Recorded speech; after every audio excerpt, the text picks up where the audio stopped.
Em que evangelho você crê agora? 1 Reis 13, 33 e fim 34. Nem depois destas coisas deixou Jeroboão o seu mau caminho, e antes, de entre o povo tornou a fazer sacerdotes dos lugares altos. Qualquer que o queria, consagrava sacerdote dos lugares altos.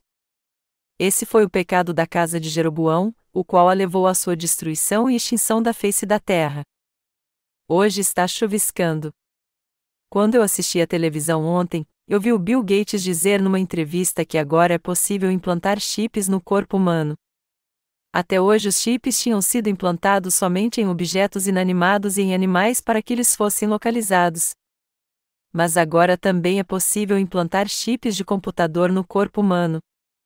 Isso nos fala que o final dos tempos está chegando, como está descrito em Apocalipse 13. Os chips antes só eram implantados em certas partes do corpo, como na coxa ou na palma da mão. Mas como eles podiam ser facilmente removidos através de procedimento cirúrgico, eles agora estão implantando-os nos órgãos internos do corpo humano, para que não possam ser remidos assim tão facilmente. Segundo Bill Gates, isso é mais do que possível agora. E todos neste mundo, é claro, estão muito entusiasmados com esta nova tecnologia. A tecnologia traz muitas vantagens, por exemplo, se alguém for sequestrado, ele pode ser rastreado e localizado usando o GPS via satélite. Quando eu ouvi essas notícias hoje de manhã, eu lembrei que os dias do Apocalipse estão cada vez mais próximos. Nós acabamos de ler alguns versículos de 1 Reis. Pouco tempo atrás eu preguei sobre heresias, e eu estou preocupado porque algumas pessoas podem ter se ofendido com o que eu disse. Mas essa é a hora de eu pregar sobre heresias, e eu vou continuar fazendo isso até que não haja mais nenhuma dúvida em nossa mente sobre quem são os verdadeiros heréticos. Eu creio que todas as pessoas neste mundo têm que conhecer bem os heréticos para que o evangelho da água e do Espírito possa ser pregado ainda mais. A passagem bíblica deste capítulo está em 1 Reis 13, 33 e fim 34 e nela está escrito: nem depois destas coisas deixou Jeroboão o seu mau caminho, antes, de entre o povo tornou a fazer sacerdotes dos lugares altos. Qualquer que o queria, consagrava sacerdote dos lugares altos. Esse foi o pecado da casa de Jeroboão, o qual a levou à sua destruição e extinção da face da terra. Também está escrito em 1 Reis 12 horas e 33 minutos, sacrificou no altar que fizera em Betel, no 15º dia do 8º mês, mês que ele tinha escolhido a seu bel prazer. Assim ordenou uma festa aos filhos de Israel, e sacrificou no altar, queimando incenso.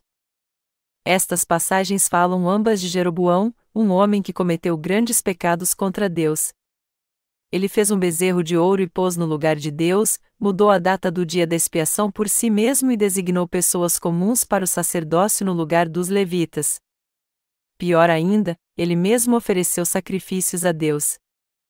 Um servo de Deus apareceu naquela época e repreendeu Jeroboão pelos seus atos, dizendo a ele: assim diz o Senhor, um filho nascerá à casa de Davi, cujo nome será Josias, o qual sacrificará sobre ti os sacerdotes dos altos que queimam sobre ti incenso, e ossos humanos se queimarão sobre ti. 1 Reis 13 horas e 2 minutos.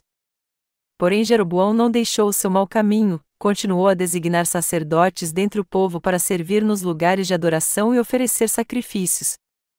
Este foi um grande pecado para Deus.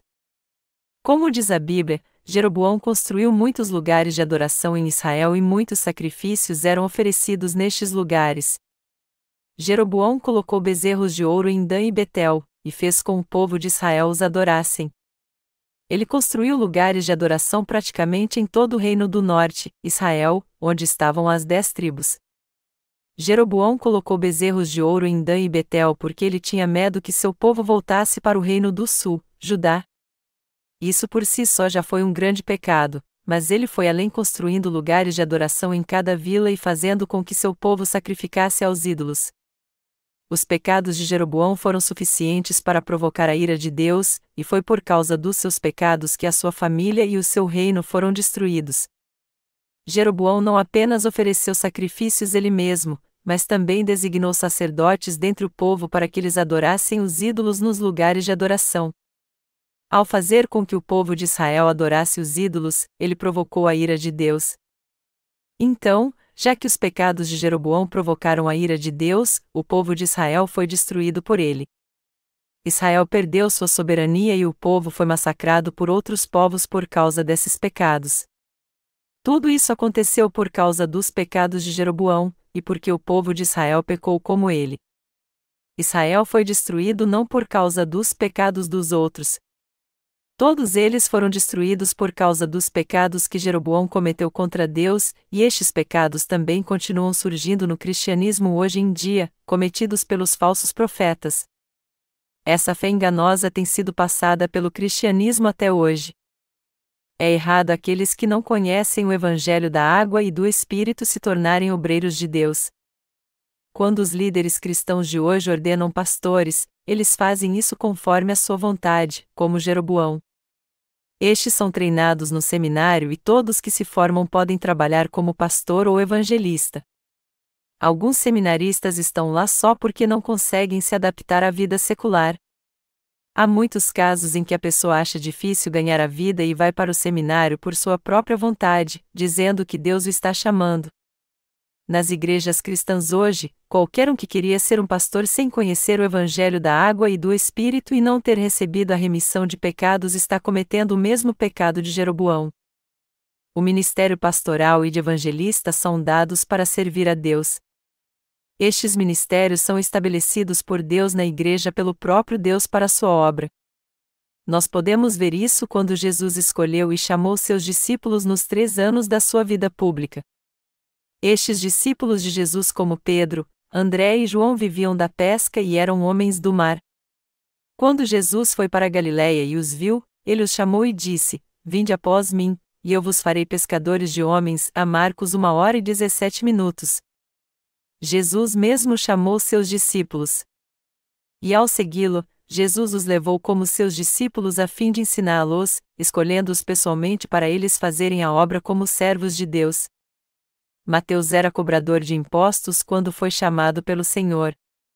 E foi o próprio Senhor que fez dele um obreiro seu.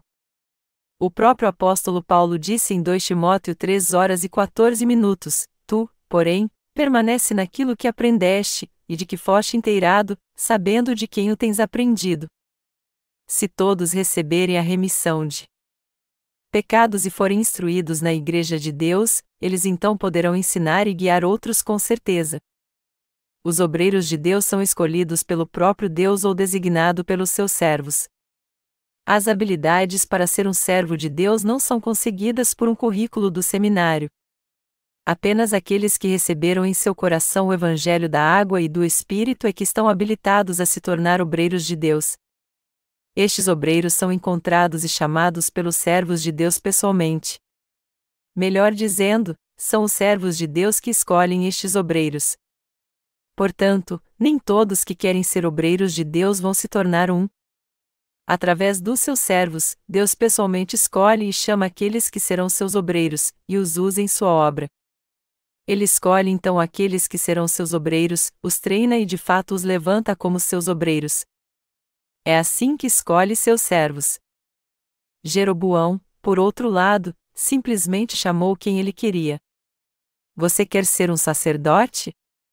Se a resposta fosse sim, ele então o instituía como sacerdote. Melhor dizendo, depois de construir um lugar de adoração em Casa-Vila, Jeroboão dizia: "Levante a mão quem quer ser um sacerdote neste lugar." E alguns levantam suas mãos. Jeroboão então escolhia qualquer um que lhe gostasse e dizia: "Você é o sacerdote responsável aqui." Era assim que ele escolhia os sacerdotes. Os sacerdotes escolhidos se dobravam então diante dos ídolos, queimavam incenso a eles, faziam festas e praticavam o mal dizendo: "Este ídolo é o Deus que guiará vocês."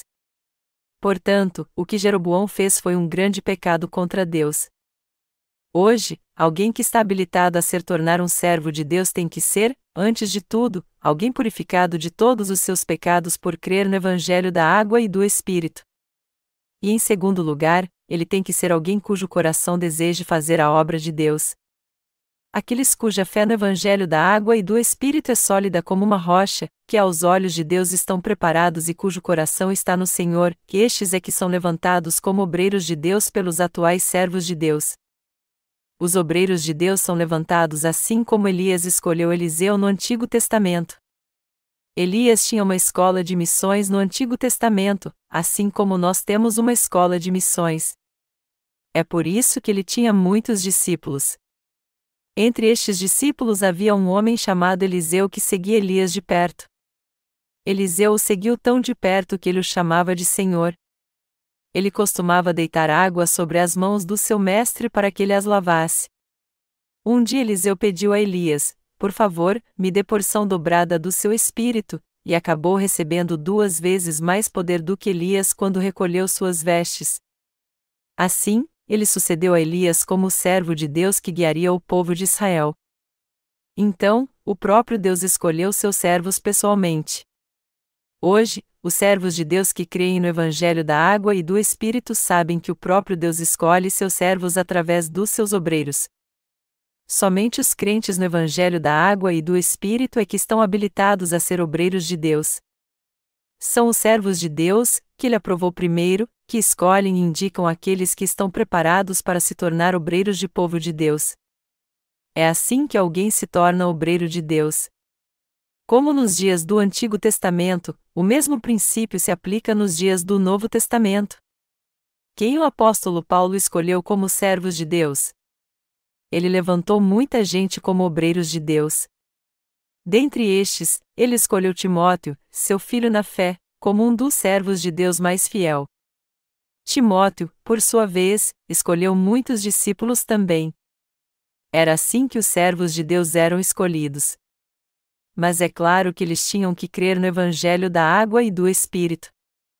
Por outro lado, durante o reinado de Jeroboão, qualquer um que fosse voluntário poderia se tornar um sacerdote.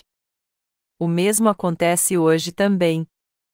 Quando algumas pessoas têm alguma dificuldade em seu negócio, elas logo pensam: será que Deus está me chamando? Será que eu tenho que ir para o seminário então? Em muitos casos, é assim que as pessoas decidem ir para o seminário. Alguém vai para o seminário assim e, depois de ser formado ao concluir suas matérias, ele é ordenado pastor em sua denominação. Ele então é totalmente reconhecido pelas pessoas como servo de Deus, mas, na verdade, o que ele ensina é o meio evangelho, não o evangelho da água e do Espírito. Isso é uma das coisas mais malignas no cristianismo hoje, um grave pecado contra Deus. Por que o cristianismo está tão corrompido hoje? Existe no cristianismo hoje um jogo de interesses, e esta é a razão pela qual ele se tornou um covil de lobos em pele de ovelhas que adoram o bezerro de ouro. Meus amados irmãos, para Deus, só porque alguém fez seminário, isso não significa que ele pode se tornar um pastor. Só aqueles que realmente receberam em seu coração a remissão dos seus pecados crendo no Evangelho da Água e do Espírito é que estão habilitados para se tornar servos de Deus. Deus pergunta a eles: vocês foram purificados e seus pecados se tornaram mais alvos que a neve por vocês crerem no Evangelho da Água e do Espírito? Vocês já crucificaram o seu próprio eu com Cristo? Se o Senhor mandar vocês irem para a esquerda, ou se o Senhor mandar vocês irem para a direita, vocês realmente irão? Se alguém responder sim a essa pergunta do Senhor, decidir permanecer nele e viver por ele, ele poderá então ser um obreiro de Deus. O homem não pode escolher obreiros e servos de Deus por conta própria. Os servos de Deus que creram no Evangelho da Água e do Espírito antes têm que examinar a fé de alguém com o Evangelho da verdade. E somente se essa fé for achada nele é que ele poderá ser levantado como obreiro de Deus. Os servos de Deus não são levantados pelos pecadores. Alguns de vocês podem até pensar: até na Igreja de Deus são os irmãos que se converteram antes quem escolhem os obreiros, tanto homens quanto mulheres, e como é que vocês podem dizer que não é o homem quem os escolhe, e sim Deus? Na Igreja de Deus, o próprio Deus escolhe seus obreiros através dos seus servos em meio àqueles que creem no Evangelho da Água e do Espírito. No início nossa igreja também já escolheu muitos obreiros. Naquela época, a igreja estava precisando muito de obreiros de Deus. E mesmo que nossos obreiros passem por um processo de seleção rigoroso e detalhado agora, naqueles dias, qualquer um que confessasse crer no Evangelho era escolhido como obreiro na igreja. 100% dos voluntários em Cristo eram aceitos. E eu mesmo, como líder da igreja, me ajoelhava e clamava: por favor, venha para a escola de missões para se preparar. Você não tem que passar por todo o treinamento de 6 meses, 3 meses já é o bastante. E mesmo que vocês não gostem, nós vamos ficar muito felizes se vocês estudarem até o fim. Como resultado disso, dentre os que foram levantados como obreiros desse jeito no começo, muitos acabaram deixando a igreja por não serem fiéis. Contudo, não é mais assim que escolhemos obreiros. Caso alguém queria ser um obreiro na Igreja de Deus, ele tem que ser escolhido pelos obreiros de Deus que creem no Evangelho da Água e do Espírito. Por outro lado, veja como acontecia com Jeroboão. Ele mesmo constituía sacerdote quem ele quisesse. Este foi um grande pecado contra Deus e também levou o povo de Israel a cometer pecados abomináveis contra Deus, o que os levou a ser destruídos no final. E nós jamais podemos esquecer isso. Até hoje várias pessoas que cometem o mesmo pecado de Jeroboão continuam surgindo nas igrejas cristãs. Atualmente, se alguém que se formou no seminário e dirige uma igreja, ele é ordenado como um servo de Deus, mesmo não conhecendo o Evangelho da Água e do Espírito. Apesar de uma formação teológica de fato não capacitar ninguém para ser um obreiro de Deus, se alguém se formar no seminário da sua denominação ele pode se tornar um pastor se quiser. Ele se torna um pastor quando é ordenado em sua denominação. Então, quando ele se apresenta às pessoas, ele diz: eu sou pastor dessa ou daquela denominação.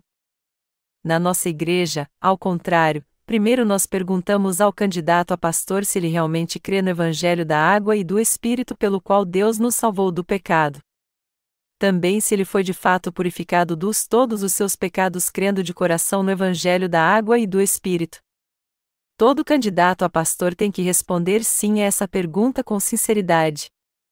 Ao contrário de nós, porém, muitos pastores nas igrejas cristãs hoje em dia estão pastoreando mesmo ainda tendo pecados em seu coração. Os seminários hoje têm ensinado o Evangelho da Água e do Espírito? Eles estão levando seus alunos a receber a remissão dos seus pecados crendo no Evangelho da Água e do Espírito?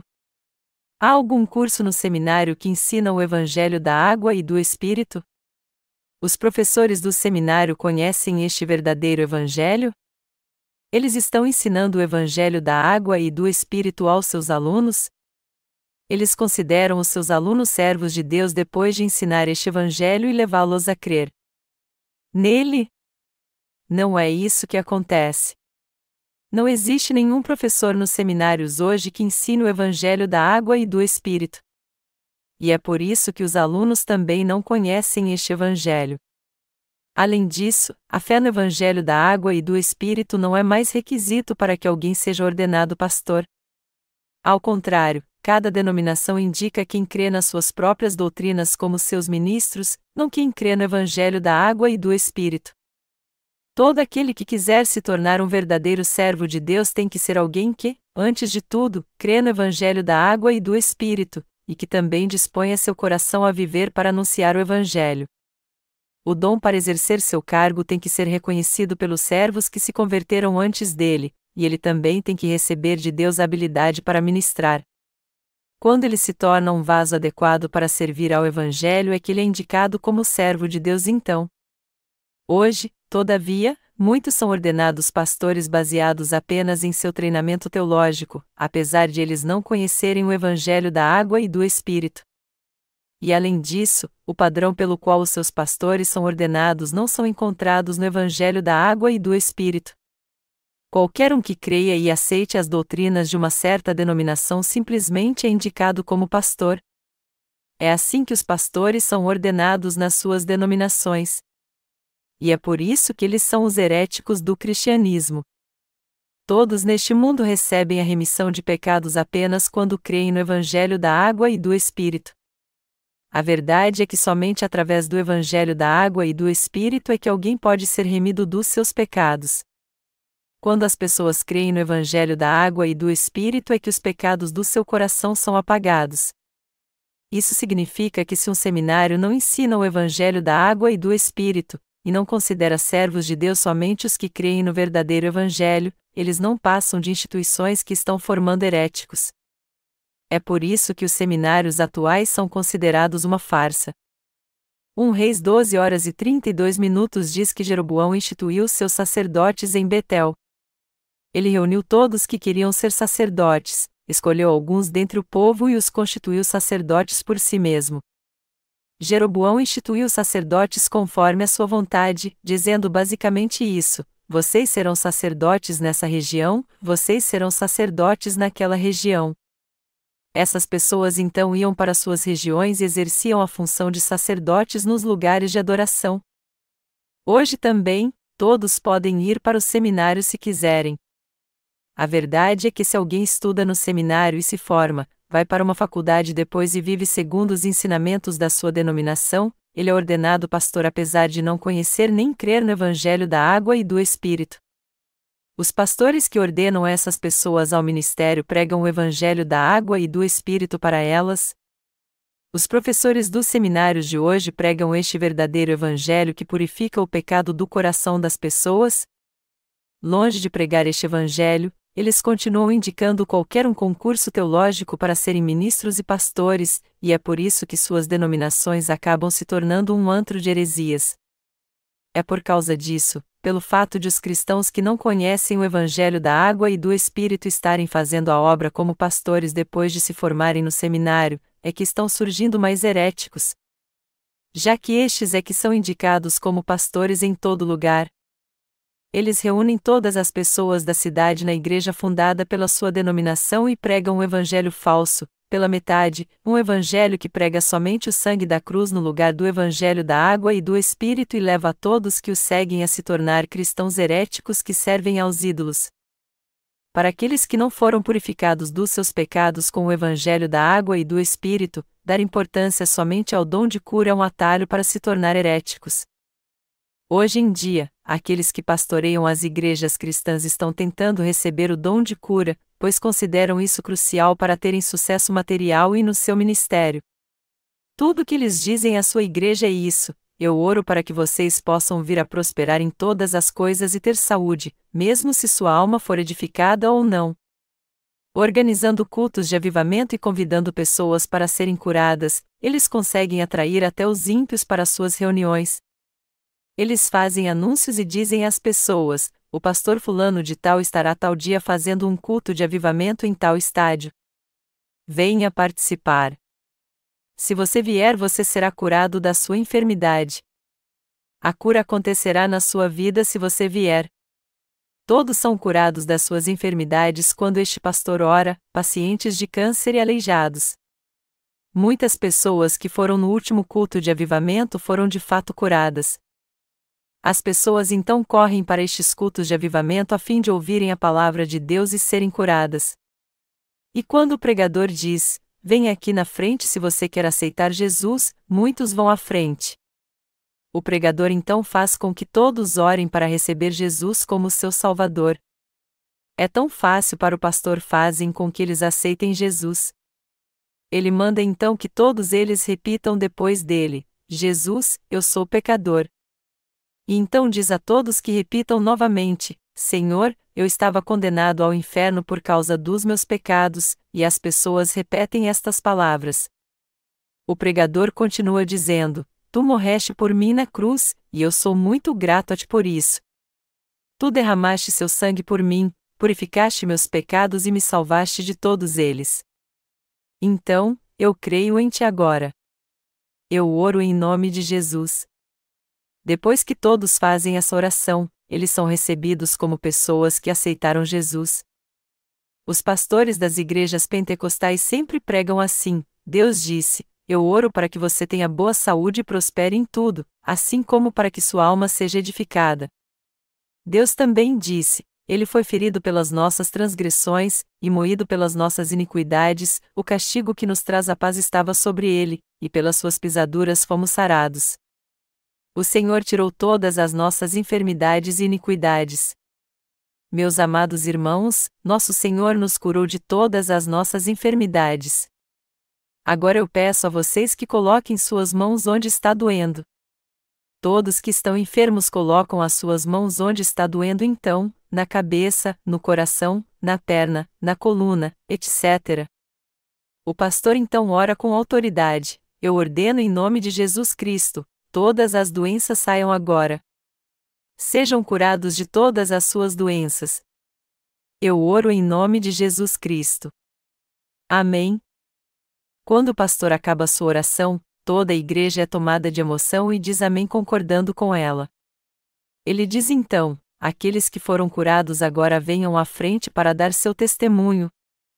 Alguém se levanta então e diz: eu não podia levantar minha mão antes, mas quando eu coloquei minha outra mão sobre ela e orei, ela ficou curada e agora eu posso levantá-la. Amém. Aleluia. Outros dizem: eu estava com azia, mas depois que orei ela se foi. Antes eu não podia andar, mas eu posso me levantar e até correr agora. Eu não enxergava bem, mas agora que o pastor orou por mim eu posso ver. O Senhor curou mesmo a minha enfermidade. Muitos que vão aos cultos de avivamento dão esse testemunho. Diversas pessoas, cristãs e não cristãs, veem esse tipo de coisa, se deixam enganar e passam a crer em Jesus cegamente, dizendo: eu serei curado se eu crer em Jesus. Eu também vou ficar rico e ir para o céu se eu crer em Jesus. No entanto, quando essas pessoas voltam para casa, sua azia volta e elas perdem a visão novamente. Elas não passam de vítimas de uma fraude espiritual. Os heréticos que seguem o caminho de Jeroboão hoje em dia atraem as pessoas e oram por elas se apoiando no dom da cura e anunciando isso em seus cultos de avivamento. Muitos enfermos estão desesperados. Qualquer que seja a sua doença, todos eles querem ficar curados. E já que eles não podem ser curados nem com remédio nem com cirurgia, mas querem ser curados da sua doença, dizem a eles que eles receberão o dom da cura se aceitarem Jesus. É por isso que eles correm para estes cultos de avivamento. Quando o suposto pastor cheio de dons ora por eles, é bem provável que eles se sintam melhor e até algum alívio, dependendo de como esteja sua mente. Porém, quando voltam para casa, eles têm uma recaída, sua doença pode aumentar e eles acabarem morrendo. Amados irmãos, vocês têm que entender que várias pessoas estão perecendo física e espiritualmente agora enganadas pelos pentecostais. Entre os heréticos que há nas igrejas cristãs hoje que não conhecem o evangelho da água e do Espírito, estão os chamados pastores que só vivem clamando o nome de Jesus e enganando as pessoas com dons de cura. Quando estes falsos profetas estiverem diante do Senhor, todos eles dirão: Senhor, Senhor, nós não profetizamos em Teu nome, não expulsamos demônios em Teu nome, e não fizemos milagres em Teu nome. Porém o Senhor lhes dirá: Nunca vos conheci. Apartai-vos de mim, vós que praticais a iniquidade. Mateus 7, 22 e 23. Isso é o que o Senhor dirá a estes enganadores: já que vocês não criam no Evangelho da água e do Espírito nem tiveram os seus pecados purificados, vocês só usaram meu nome em cultos de avivamento para arrecadar dinheiro, mesmo sendo respeitados pelas pessoas como pastores. Vocês tinham uma vida material confortável quando viviam na terra, mas chegou a hora do seu julgamento. Vocês serão lançados no inferno. E todos os que deram ouvidos a vocês também serão lançados no inferno. Amados irmãos, quantas pessoas hoje em dia estão sendo enganadas pelos pentecostais? É isso que a passagem bíblica deste capítulo está nos dizendo. A Bíblia diz que Jeroboão não voltou atrás do seu mau caminho mesmo depois que ele foi alertado do seu pecado. E ele continuou instituindo sacerdotes de todas as classes do povo, permitindo que qualquer um que quisesse servir nos lugares de adoração se tornasse sacerdote. E como isso era pecado, tanto sua família quanto seu povo foram todos destruídos. Mudar a lei da salvação de Deus é um grande pecado que leva ao mesmo caminho de Jeroboão. É por isso que muitos erros têm sido cometidos assim nas igrejas cristãs do mundo inteiro pelos que são a versão moderna de Jeroboão e os que os consagram. Até hoje o ministério do engano está operando. E uma característica pessoal dos enganadores é que eles pregam somente o sangue da cruz, não o evangelho da água e do Espírito. Ao fazer uso do seu próprio plano da salvação e ao afirmar que alguém é purificado dos seus pecados somente por meio do sangue da cruz, eles pregam essas falsas doutrinas aos seus seguidores. E já que eles não conhecem nada mais do que o sangue da cruz, eles enganam até a si mesmos crendo que foram purificados dos seus pecados, quando na verdade ainda há pecado em seu coração. No fim, eles acabam enganando a si mesmos pensando: eu sou um escolhido e fui purificado do meu pecado. Eu faço parte do povo de Deus. Todos que se deixam levar pelos falsos profetas podem cair nesse tipo de engano. Eles são pseudo-santos que fazem parte das igrejas cristãs. São falsos cristãos que não pertencem ao povo de Deus, mas que só fingem pertencer. É um grande erro alguém que não é servo de Deus crer e agir como se fosse um. Todos parecem ser servos de Deus, mas, na verdade, não passam de falsos servos. Os pseudo-santos heréticos que pertencem às igrejas cristãs parecem santos, mas são diferentes dos verdadeiros santos. E não são poucos os cristãos e pastores como estes nessa terra, como não são poucas as suas denominações. Há muita heresia dentro do cristianismo. Há muitos nas igrejas cristãs em todo o mundo que se tornaram heréticos. Eu também já pastoreei antes de nascer de novo. E eu era jovem naquela época. Apesar disso, eu costumava tratar com respeito os mais velhos, assim como eles achavam que também seriam abençoados se tratassem bem os servos de Deus. Mas antes de eu nascer de novo da água e do Espírito ainda havia pecado em meu coração. Sempre que eu pregava meu coração ficava tão turbado que eu não conseguia nem olhar para a minha igreja. Eu então orei a Deus: Senhor, eu estou envergonhado porque prego para eles mas ainda tenho pecado no meu coração. Apesar das palavras que eu prego serem corretas, eu não sou correto diante de ti. Naquela época eu era pecador e tinha vergonha de mim mesmo por causa dos meus pecados. O Senhor então falou comigo através de um texto no livro de Salmos: se o Senhor não edificar a casa, em vão trabalham os que a edificam.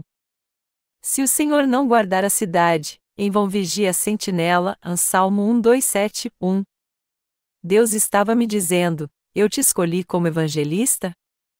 Eu te ordenei pastor? Você não se tornou ministro por si mesmo? Você não está tentando ser evangelista e pastor por si mesmo? Foi eu que escolhi você. Não, eu não te escolhi como meu servo. Você é que escolheu a si mesmo. Você é um enganador espiritual. Naquela hora eu vi como eu estava errado em dizer à minha igreja para receber a remissão de pecados, já que eu mesmo tinha pecados em meu coração. Então, eu pensei em desistir do meu ministério. Naquela hora eu me confessei a Deus: Senhor, eu não posso fazer essa obra. Minha consciência não suporta o que eu estou fazendo. Eu me formei muito bem no seminário teológico calvinista e estava disposto a me dedicar mais ainda se fosse necessário. Quando eu estava no seminário, eu achava muito importante conhecer bem teologia, e por isso eu estudei muito as teorias e as aprendi em detalhes. Mas o problema do pecado que havia em meu coração não foi resolvido. Foi por isso que diante de Deus eu me preocupava tanto com meus pecados. Tudo isso porque naquela época eu não conhecia o Evangelho da água e do Espírito, mas cria apenas no sangue da cruz. Naqueles dias, todos os teólogos e pastores do mundo todo estavam pregando somente o sangue da cruz. Eu orei e orei a Deus exaustivamente. Finalmente Deus me levou a entender a verdade do Evangelho da água e do Espírito. Eu então achei que se o sumo sacerdote no Antigo Testamento passava os pecados dos israelitas impondo suas mãos sobre o holocausto, tinha que haver algo parecido no Novo Testamento também. Isso porque a palavra no Antigo Testamento sempre corresponde com algo no Novo Testamento.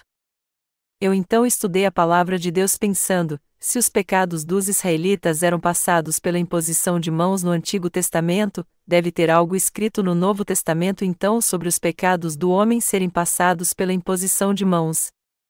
Sempre que eu lia Mateus 3, 13, 17, eu sempre pensava por que Jesus foi batizado por João Batista e ficava turbado por não conseguir compreender isso. Mas um dia, a luz da verdade veio ao meu coração, e pela graça de Deus eu entendi a verdade de uma vez por todas.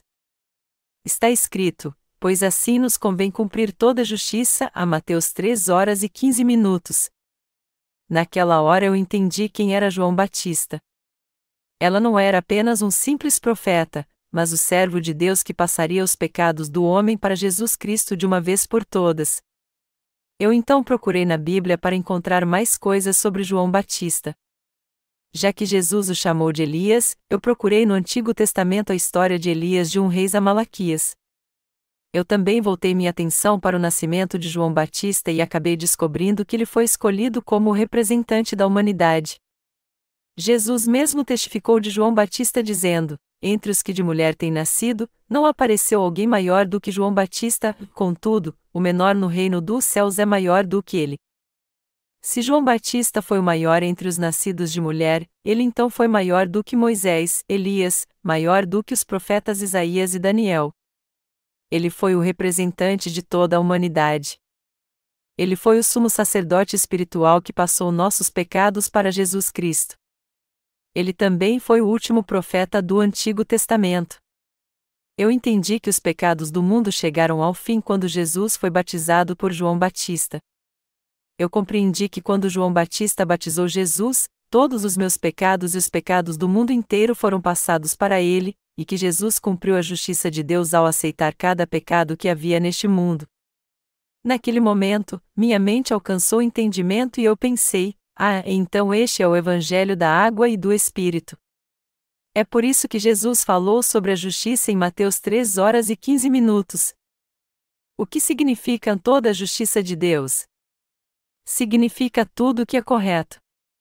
Significa que na hora em que foi batizado através da imposição de mãos, ele cumpriu tudo de forma perfeita.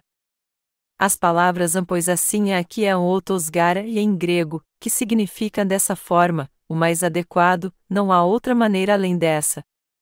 Em outras palavras, ao receber o batismo de João Batista, Jesus cumpriu toda a obra de justiça da maneira mais justa e correta. Deixa por agora, pois assim nos convém cumprir toda a justiça, a Mateus 3:15. Ao ser batizado por João Batista, Jesus cumpriu toda a justiça de Deus. Assim como o sumo sacerdote passava os pecados do povo de uma vez por todas à cabeça do holocausto pela imposição de mãos, João Batista passou todos os pecados do mundo de uma vez por todas a Jesus ao impor suas mãos sobre ele quando batizou. Foi pelo batismo que Jesus Cristo levou todos os pecados do mundo. Ao ser batizado por João Batista foi que Jesus tirou os pecados do mundo. Eu entendi essa verdade graças ao Senhor, porque Ele me ensinou o Evangelho da água e do Espírito. E para descobrir mais sobre o Evangelho da água e do Espírito, eu procurei mais em ambos os testamentos e li cada versão da Bíblia que havia, até o texto original. O conhecimento que temos dessa palavra tem que ser biblicamente apurado, é por isso que temos que ler e interpretar o texto original da Bíblia exatamente como ele é. Depois que eu tive um encontro com o Senhor através do Evangelho da água e do Espírito, eu tentei pregar este Evangelho sozinho. Eu nunca tinha feito algo assim antes. Eu não fiz nada além de estudar minha vida toda. Mas eu não pude conter meus lábios quando eu conheci o Evangelho da água e do Espírito. Eu queria falar do Evangelho da água e do Espírito para todo mundo que eu encontrava, eu não podia deixar de falar dessa verdade. Eu pregava o Evangelho da água e do Espírito até que a pessoa recebesse a remissão de pecados. Não importa com quem eu falasse, homem, mulher, idoso, eu sentava e falava da palavra de Deus. E mesmo que as pessoas não gostassem de ouvir o Evangelho da água e do Espírito a princípio, todas elas acabavam me agradecendo depois, quando entendiam e criam neste Evangelho, e recebiam a remissão dos seus pecados. Eles todos se sentiam gratos e diziam que estavam mais felizes. Era aí então que eu recebia a minha recompensa. Então, quando eu me formei em teologia, eu sabia muito bem que não havia nenhum teólogo pregando o Evangelho da água e do Espírito. Por mais que eu pesquisasse em todo tipo de livros, eu não pude encontrar nenhum teólogo que fizesse isso. Os líderes cristãos de hoje indicam qualquer um para o pastorado e aceitam qualquer pessoa no seminário. E quando os membros da sua igreja passam por alguma dificuldade, o que estes pastores dizem a eles? Eles dizem: por que você não vai para o seminário? Ao mesmo tempo, quando alguns membros se dedicam à obra na igreja, eles também dizem: vocês já pensaram em fazer seminário? Os pastores indicam qualquer um para fazer seminário. E quando alguém vai fazer seminário para estudar teologia, ele é chamado de evangelista na Coreia. E quando ele acaba o seminário, ele é ordenado e se torna um pastor então. Aí ele funda uma igreja da sua denominação. Existem muitos heréticos na face da terra. E pelo fato de os pastores e teólogos consagrarem qualquer um como pastor, isso é uma heresia. Atualmente no cristianismo qualquer um pode ser um pastor, mesmo que ele não conheça a verdade do Evangelho da água e do Espírito nem tenha recebido a remissão de pecados crendo de coração neste Evangelho, ficando assim mais alvo que a neve. Como consequência, os cristãos só estão ouvindo desses líderes cegos e não redimidos a doutrina do sangue da cruz. E por crerem nessa doutrina cristã que afirma: todos os nossos pecados foram purificados pelo sangue de Jesus, eles têm certeza que, segundo essas doutrinas, eles não têm pecado, apesar de ainda estarem cheios de pecado em seu coração. Todos aqueles que aprendem como estes pastores são heréticos. É por isso que muitos cristãos se tornaram heréticos. Essas pessoas não têm nada a ver com Jesus. Essa é a diferença entre as igrejas do mundo e a Igreja de Deus. Quando os cristãos deste mundo têm um problema sério no seu coração e têm que pedir a ajuda de Deus, eles não podem abrir seus lábios e dizer: Deus, por favor, me ajude, porque há pecado em seu coração. Então, quando os heréticos oram, a primeira oração que eles fazem é a de arrependimento. E até quando eles estão orando pela ajuda de Deus, eles geralmente começam suas orações com arrependimento. Alguns podem até fazer longas orações e outros orações curtas, mas há uma coisa em comum entre eles: todos fazem orações de arrependimento quando buscam a Deus. Por outro lado, quando os crentes no Evangelho da água e do Espírito fazem algo errado perante Deus, eles admitem seus erros a Ele com sinceridade. Eles buscam a Deus pela fé tendo certeza de que foram salvos dos seus pecados, crendo que Jesus Cristo levou sobre si todos os seus pecados com seu batismo e os purificou derramando seu sangue na cruz. Todavia, aqueles que não conhecem nem creem no Evangelho da água e do Espírito têm que fazer orações de arrependimento toda vez que buscam ao Senhor em oração.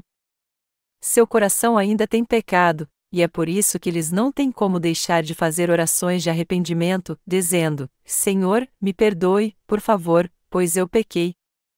Sempre que eles buscam a Deus em oração, eles tentam ser purificados dos seus pecados fazendo suas orações de arrependimento primeiro. Diferentemente deles, os que creem no Evangelho da água e do Espírito estão sempre meditando neste Evangelho. Os justos meditam no Evangelho o tempo inteiro, fazendo-os lembrar do seguinte: eu não tenho pecado. Com o Evangelho da água e do Espírito, o Senhor purificou todos os meus pecados impuros e os fez mais alvos que a neve. Através do seu batismo ele levou todos os meus pecados sujos e impuros, purificando-os quando derramou seu sangue e ressuscitou dos mortos, nos fazendo assim mais algo que a neve. Sendo assim, nós que cremos no Evangelho da água e do Espírito podemos buscar a Deus em oração com ousadia. E apesar de nossos atos serem imperfeitos e cometermos pecado, ainda assim podemos orar a Deus com ousadia: Pai, por favor, me ajude. Foi por isso que Deus disse: o justo viverá da fé em Romanos 1h17. É por isso que os que creem no Evangelho da água e do Espírito são filhos de Deus, seu povo e seus obreiros. E Deus sempre os ajuda. Aos olhos de Deus, os que creem no Evangelho da água e do Espírito é que são verdadeiros cristãos. Por outro lado, aqueles que não conhecem o Evangelho da água e do Espírito e não creem nele são todos heréticos. Os que pregam apenas o sangue da cruz e creem que uma pessoa pode ser salva somente crendo em Jesus, mesmo que ela ainda tenha pecado no seu coração, são todos heréticos. O que estes estão cometendo é o mesmo pecado de Jeroboão, como nós podemos ver na passagem bíblica deste capítulo. E todos eles sofrerão o juízo de Deus. Eles serão exterminados da face da terra, como está escrito: esse foi o pecado da casa de Jeroboão, o qual a levou à sua destruição e extinção da face da terra. Eles serão amaldiçoados nessa terra, e no fim também não poderão entrar no céu. Há muitas pessoas que creem em Jesus neste mundo, mas que são amaldiçoadas. Mas e você?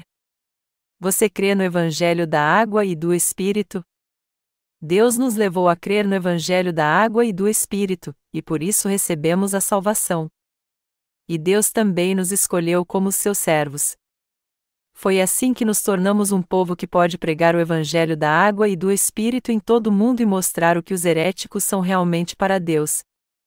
Eu quero que vocês entendam que eu não estou condenando ninguém aqui, mas só estou pregando esse sermão para ajudá-los a ter um entendimento correto e fugir desses grupos heréticos. Eu peço a vocês que entendam bem isso. É agora que temos que fugir das heresias. Muitas pessoas estão presas ao pecado da heresia. Elas também precisam ser salvas dos pecados deste mundo. Elas precisam fugir de todas estas heresias, receber a purificação dos seus pecados crendo no Evangelho da água e do Espírito, e deste modo alcançar a verdadeira salvação. Mas como existem pessoas que ainda não conseguem fazer isso? E é justamente por causa disso que nós temos que pregar o Evangelho da água e do Espírito no mundo inteiro. Nós temos que falar sobre heresia aos cristãos no mundo, e explicar para eles por que eles se tornaram heréticos, buscando entendê-los primeiro. É algo muito triste para mim ver tantos cristãos no mundo todo sofrendo por causa dos seus pecados. É por isso que eu estou pregando a palavra de Deus e falando sobre heresia, é por isso que eu estou publicando um livro com um sermão que trata deste assunto. E este livro está sendo traduzido em vários idiomas para ser distribuído no mundo inteiro.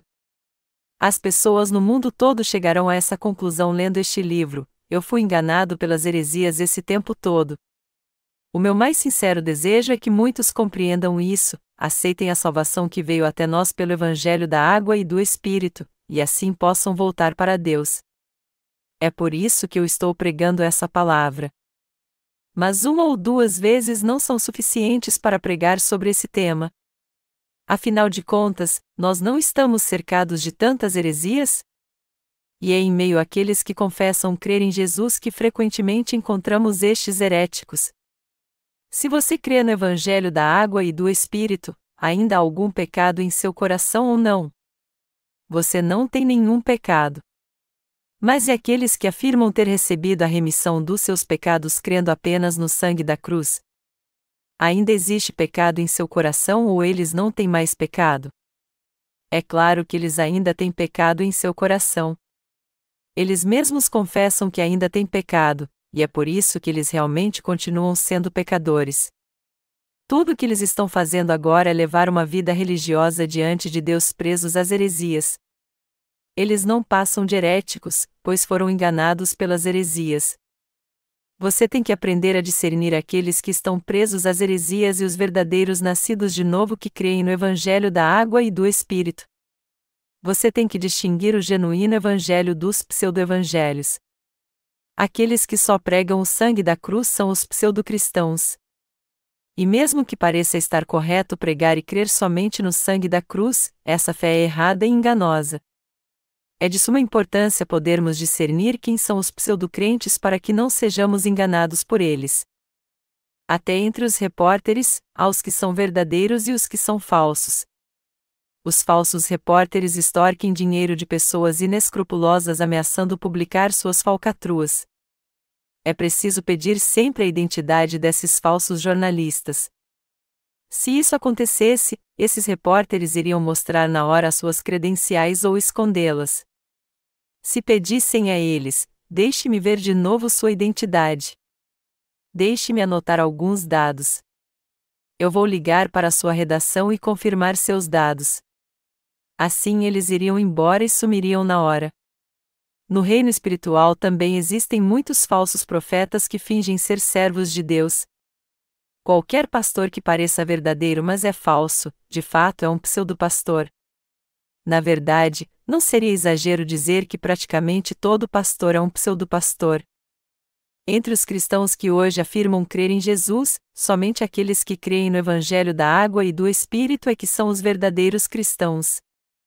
Por outro lado, aqueles que creem apenas no sangue da cruz, e cujo coração ainda tem pecado, são os falsos cristãos, mesmo que pareçam legítimos. Alguém cuja fé parece ser verdadeira, mas que na verdade é falsa, nada mais é do que um pseudocristão. Deste modo, todo aquele que ainda tem pecado, mesmo depois de crer em Jesus, é herético e um falso cristão. De certa forma, eles até parecem verdadeiros. Existem muitos deles que agem assim, e isso faz com que eles pareçam muito mais autênticos. Porém, os verdadeiros cristãos são só aqueles que creem no Evangelho da Água e do Espírito. Os crentes no Evangelho da Água e do Espírito são as legítimas pessoas de fé. Toda vez que alguém me ensina alguma coisa, eu procuro sempre ver se aquilo está correto. Eu não sou o tipo de homem que é facilmente enganado por qualquer palavra dos teólogos. Antes de mais nada, eu confirmo tudo buscando o significado nos textos originais, no grego e no hebraico. Eu busco a raiz de tudo, para ser mais exato. A primeira coisa que eu procuro ao me deparar com algum ensinamento é se ele é biblicamente correto ou não. Eu não rejeito o ensinamento de alguém de qualquer maneira. Ao contrário, eu primeiro examino se ele é encontrado na Bíblia ou não, e se é confirmado pelas Escrituras. Quando eu descubro que o ensinamento é biblicamente correto, eu o aceito então. Eu não procuro passar apenas meus próprios argumentos, nem afirmo que tudo que não vem de mim está totalmente errado. Eu aceito plenamente os ensinamentos de outras pessoas também, contanto que eles estejam biblicamente corretos. O problema, contudo, é que todo evangelho pregado pelos cristãos heréticos de hoje é falso. E é por isso que eu não posso aceitá-lo em meu coração. E não tem problema algum agora chamarmos os falsos cristãos do que eles realmente são, falsos crentes. Aqueles que só creem no sangue da cruz dizem que são os verdadeiros cristãos, mas quando eu lhes pergunto, me digam então como seus pecados desapareceram? Eles dizem, meus pecados foram purificados com o sangue da cruz. Isso é tudo? Sim, isso é tudo. Como então Jesus purificou os seus pecados? Ele os purificou derramando o seu sangue. O que acontece então se vocês pecarem de novo?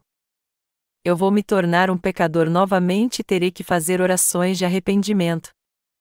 No entanto, eles não podem me responder quando eu lhes pergunto: a Bíblia diz que o salário do pecado é a morte, e já que vocês têm pecado, o sangue tem que ser sempre derramado. Jesus tem que derramar seu sangue de novo para pagar seus pecados? Eu então digo a eles com toda a autoridade: não foi assim que o Senhor apagou nossos pecados. Ele levou nossos pecados sobre si de uma vez por todas ao ser batizado quando veio a essa terra, e assim os carregou até a cruz e derramou seu sangue sobre ela. Foi assim que o Senhor acabou com os nossos pecados. Não crer no Evangelho da Água e do Espírito é heresia. E é por isso que eu digo com toda certeza que o cristianismo de hoje está vivendo uma heresia coletiva. Todavia, quando nós encontrarmos as pessoas e somos bem direto com elas, muitas delas procuram somente brigar conosco, porque elas se sentem ofendidas e têm seu orgulho ferido. É por isso que faço livros dos meus sermões para compartilhar com as pessoas. E se alguém não gostar do meu livro depois de lê-lo, é só jogá-lo fora. Um leitor pode até se sentir ofendido com meu livro, mas pelo menos ele não vai brigar comigo pessoalmente. Eu também viajo para muitos países para pregar o Evangelho da Água e do Espírito, mas dentre aqueles que ouviram de mim o Evangelho, muitos deles se tornaram meus inimigos. É por isso que estamos unindo forças para levar nosso ministério de literatura tanto para a Coreia quanto para outros países. Heresia é crer em qualquer outra coisa que não seja o Evangelho da Água e do Espírito. Você pode achar que eu estou sendo muito repetitivo aqui, mas eu continuo enfatizando isso porque isso é importante demais e traz várias implicações. Todo aquele que crê somente no sangue da cruz é herético. Quem são os heréticos? Aqueles que creem e pregam apenas o sangue da cruz. Mas para Deus, os que creem no Evangelho da Água e do Espírito e pregam este Evangelho é que são os verdadeiros cristãos. Nós temos que resgatar as almas do cristianismo herético. Temos que dedicar nossa vida a essa obra. Nestes últimos dias, nós temos que deixar isso bem claro a fim de que todos vejam quem de fato são os heréticos e quem são os legítimos crentes, e assim possamos fazer com que todos os cristãos voltem para o Evangelho da Água e do Espírito. Nós temos que pregar o Evangelho da Água e do Espírito ainda mais agora. Por isso, de agora em diante, nós temos que expor em detalhes os erros que os cristãos atuais estão cometendo em sua vida e os enganos que há em suas doutrinas, comparando-as com a única verdade. Nós temos que ensiná-los continuamente sobre isso enquanto pregamos para eles o Evangelho da água e do Espírito. Só então eles poderão alcançar a salvação. E Deus confiou essa obra a você e a mim. Eu sou totalmente grato ao nosso Deus. Eu sou grato a Ele de coração.